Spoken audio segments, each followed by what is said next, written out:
The Way We Were was more than just a film when it was released in 1973. It was a phenomenon. There were reports that Robert Redford and Barbra Streisand's on-screen connection had dangerously bleed into real life because of their unmistakable chemistry, which made it difficult to distinguish between love and performance. Insiders in the film industry spoke of infatuation and a passionate relationship that might ruin careers. Fans thought the narrative between Redford, the golden boy of American film, and Streisand, the formidable singer-turned-actress, was bound to end tragically. It seemed like the conclusion of an unknown chapter in Hollywood's most eerie love story when the world learned of Redford's unexpected death at the age of 89. Whole generations who were raised with the belief in that ageless chemistry felt the shockwaves. Because Streisand remained silent despite the widespread belief that she knew Redford's secret, there were tales of sadness, shame, and unspoken facts that were too risky to ever be spoken.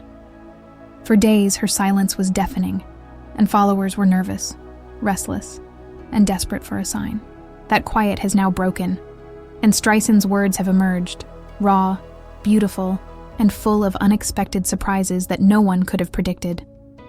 The Globe is surprised by what she stated, and many people claim that this is not how they expected things to finish. Robert Redford was more than just an actor. He was Hollywood aristocracy, having come from a tiny village as a youngster. Before he even talked, he was a man who could control a screen. Redford established a reputation that placed him among the greatest, from Butch Cassidy and the Sundance Kid to The Sting, and his heartbreaking role opposite Barbra Streisand in The Way We Were. He was Charles Robert Redford Jr. before he gained notoriety, accolades, and the golden hair that came to represent a generation. Was born in Santa Monica, California, on August 18, 1936. His ancestors immigrated to New York from England, Scotland, and Ireland in the 1800s. He was the son of Martha and Charles Redford. Senior Redford would exhibit the hardness they carried with them. However, his mother, Martha, was the one who most characterized him. She constantly supported his creative side and was kind and protective. He was nearly devastated when she unexpectedly passed away in 1955 at the age of 40. He never fully healed, and he frequently acknowledged that her passing altered his perspective on purpose, family, and love. Redford spent his summers with his grandfather in Texas, where he developed a bond with the land that would influence his advocacy. He wasn't a good student, though. He was the bad kid at Van Nuys High, more into sports and art than academics. He practiced tennis with Pancho Gonzalez, pushing himself with a strong determination and overcoming polio at the age of 11. He received a scholarship and a spot at the University of Colorado after graduating in 1954, but his drinking and carelessness cost him both. What appeared to be failure became a fresh beginning. Redford rushed away to Europe, where he painted and wandered over France, Spain, and Italy in search of excess and art. He returned to New York to attend the American Academy of Dramatic Arts and Pratt Institute. The rebellious Santa Monica son had re-established himself in Manhattan by 1959, not only as an artist but also as the Hollywood legend that would soon be claimed. How one of Hollywood's finest careers was developed by Robert Redford. Prior to Sundance and the festival that bears his name, Robert Redford was a struggling young actor in New York, trying to make ends meet in a field that wasn't exactly ready for him. It took time to become famous. Tall Story, a little part that received little notice, was its Broadway debut in 1959. The Highest Tree and Sunday in New York came next. When he performed opposite Elizabeth Ashley in Neil Simon's Barefoot in the Park in 1963, that was his big break. In an instant, Redford transformed from an ordinary actor to a household name. His visage appeared on everything from Maverick to Naked City. The Untouchables, The Americans, Perry Mason, Alfred Hitchcock Presents, The Twilight Zone, Dr. Kildare, and The Virginian after he was heralded as a future star in 1960. His credibility was further enhanced in 1962 when he received an Emmy nomination for his voice acting as Charlie Pont. He starred alongside Alec Guinness in the dark comedy Situation Hopeless, but Not Serious that same year, and he landed his second film role in War Hunt. His portrayal of a tormented star opposite Natalie Wood in Inside Daisy Clover earned him a Golden Globe by 1965. A year later, they collaborated once more on This property is condemned with Charles Bronson because they got along so well. By the middle of the 1960s, Redford's ascent was evident. He co-starred with Jane Fonda in Arthur Penn's film The Chase, which starred Marlon Brando. It was a clash of eras, and the connection between Redford and Fonda was evident in the smash movie Barefoot in the Park, which cemented his reputation. Their on-screen chemistry would endure for decades, reappearing in Netflix's Our Souls at Night and The Electric Horseman. Redford declined numerous offers because he didn't want to be viewed as just another attractive cliché. His gamble paid off in 1969 when Paul Newman starred in Butch Cassidy and the Sundance Kid. Redford became a bankable symbol in addition to a star thanks to his sardonic portrayal of the Sundance Kid. This was verified by a BAFTA victory and claims for Tell Them Willie. Boy is Here and Downhill Racer. After that, he began an unstoppable run. Because of their excellent chemistry, Robert Redford and Barbra Streisand's performance in The Way We Were, 1973, generated a lot of discussion. Since then, there has been debate because fans believed it to be true. In the same year, he re-teamed with Newman for The Sting, a box office hit, and the film for which he received his lone Oscar nomination. Re-releases of Butch Cassidy placed him in a league no actor had been in since Bing Crosby. And The Great Gatsby continued his winning streak in 1974. He had won Hollywood's Top Star Award 3 times in a row by 1976.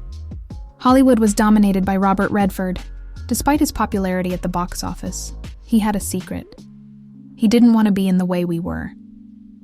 He could have created his own legend, and one of Hollywood's most well-known love stories if he had his way.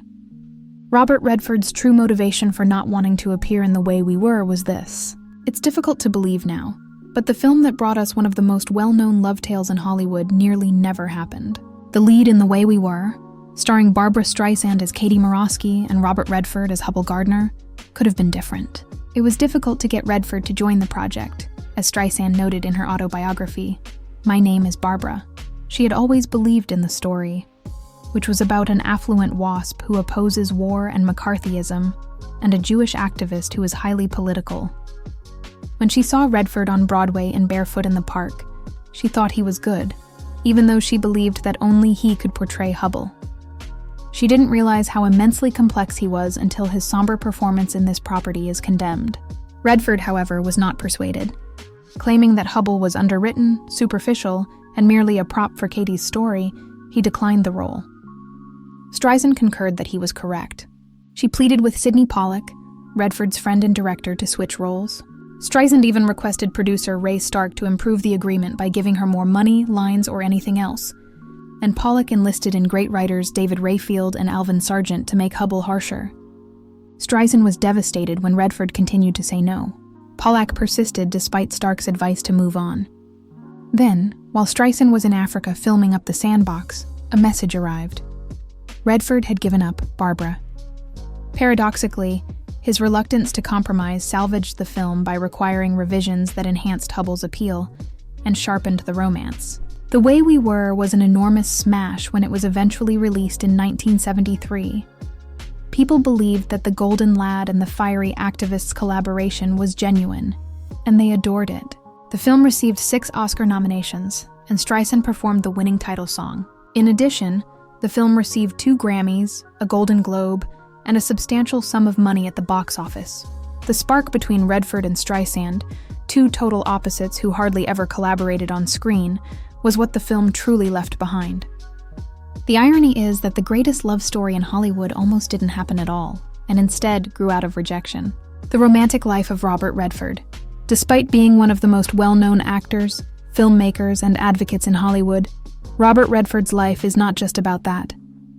There was a man who had a romantic journey filled with loyalty, pain, reinvention, and ultimately a partnership that provided him with balance behind the man who experienced deep love, heartbreak, and finally found serenity in his later years. It all began when he met historian Lola Van Wagen after returning from Paris in the late 1950s. They clicked immediately and were married in a modest ceremony in 1958. After, they relocated to New York. Redford attended the Pratt Institute to study acting. Tragic events soon followed when Scott, their first son, passed away 2 months after birth. Although they were devastated by the loss, they went on to have 3 additional children, Amy, James, and Shauna. Lola remained by Redford's side during his ascent to celebrity in the 1960s. She was with Butch Cassidy when he and the Sundance Kid went viral in 1969. But their marriage suffered as a result of the publicity.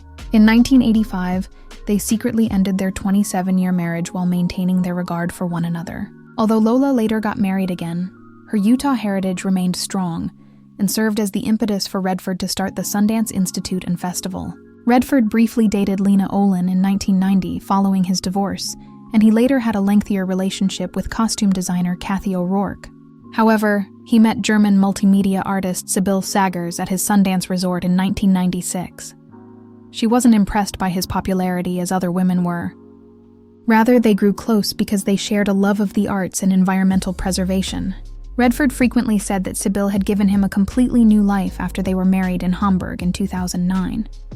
Together, they co-founded The Way of the Rain and worked through both happy and sad times, including the passing of his son James, until his death in 2020. Despite his notoriety, Redford's most significant contribution was not on film, but rather in the bonds he formed with the women who influenced him.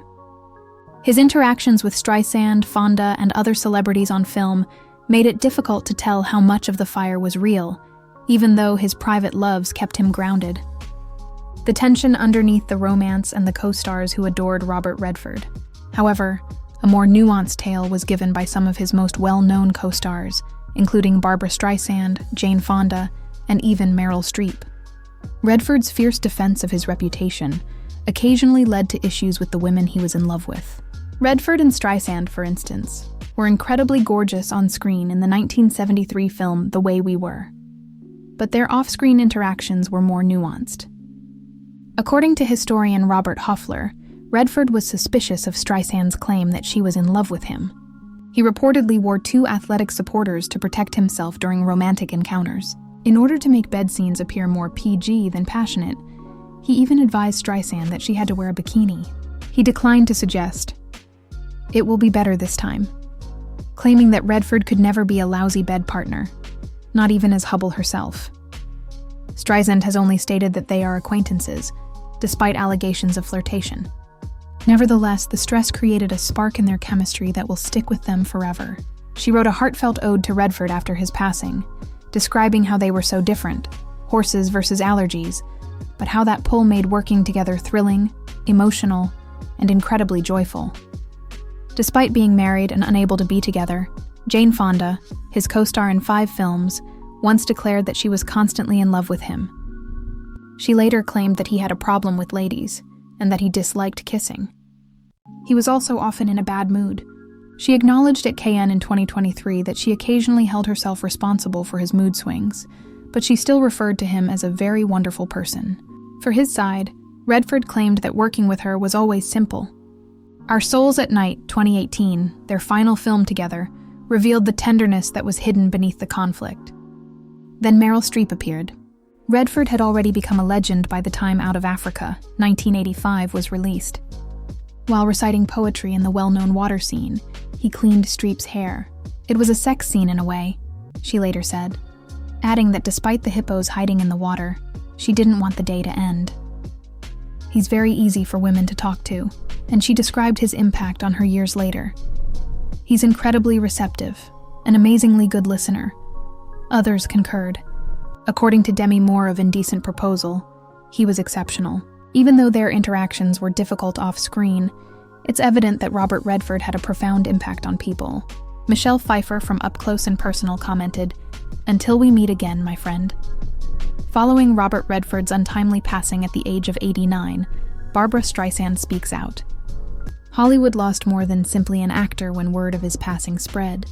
It lost an icon whose influence would endure for many decades. What would Barbra Streisand say, though, was the one question that stuck out despite all the accolades. The 1973 film, The Way We Were, portrayed a relationship so authentic that viewers believed Katie and Hubble were actually dating, and it revolutionized culture. Rumors circulated while Streisand remained silent for days. Fans were devastated by her remarks when she eventually spoke up. Every day on the set of The Way We Were was exciting, intense, and pure joy. We were opposites, just like our characters.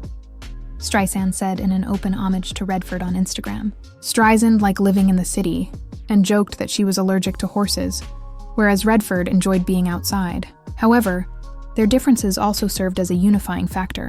I described him as one of the greatest players ever. Intense, intelligent, captivating, and always fascinating. Their last lunch together was the one that haunted her the most.